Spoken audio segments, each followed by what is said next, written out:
Dès le départ, il est question d'un père qui est accusé d'avoir tué sa petite fille, une petite fille de 2 mois. Le bébé aurait été victime de maltraitance grave en octobre 2021. Pierre-Alexandre, l'homme de 27 ans est accusé de meurtre non prémédité.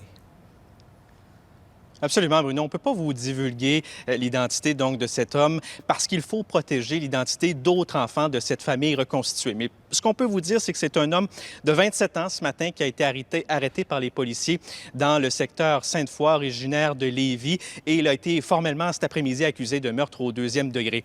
Vraiment une sordide affaire, une sordide histoire, Bruno, alors qu'il vivait en 2021 dans une petite municipalité de Lobinière. Donc cet homme de 27 ans se serait acharné sur son poupon, sa petite fille de 8 semaines.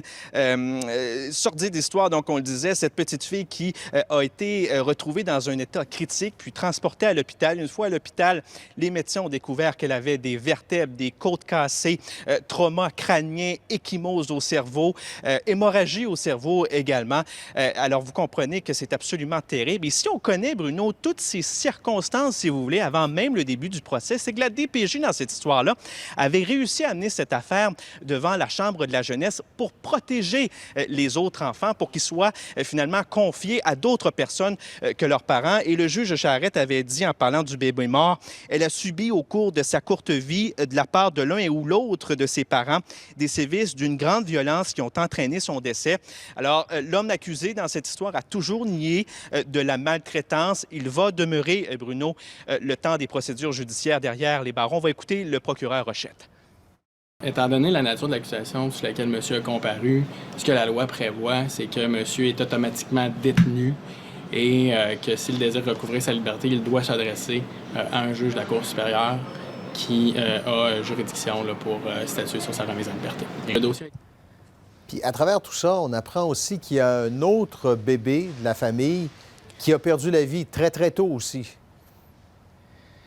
Oui, ça s'est passé en mai 2020, Bruno. Donc, dans l'espace de 18 mois, dans cette même famille reconstituée, il y a 2 bébés de moins de 6 mois qui ont été perdus la vie. Dans le premier décès, il y a eu une enquête du coroner, mais on est toujours... L'enquête avait finalement conclu que c'était une mort inexpliquée. Pour les 2 autres, il y a 2 autres enfants de cette famille reconstituée qui sont encore en vie, un petit bonhomme et une petite fille de 5 ans et 6 ans. Ils ont été confiés. La DPJ a réussi à les confier, l'une à sa mère biologique, l'autre à sa grand-maman. Alors, c'est vraiment toute une histoire. On va revenir ici devant le tribunal le 3 mars prochain pour la suite des procédures.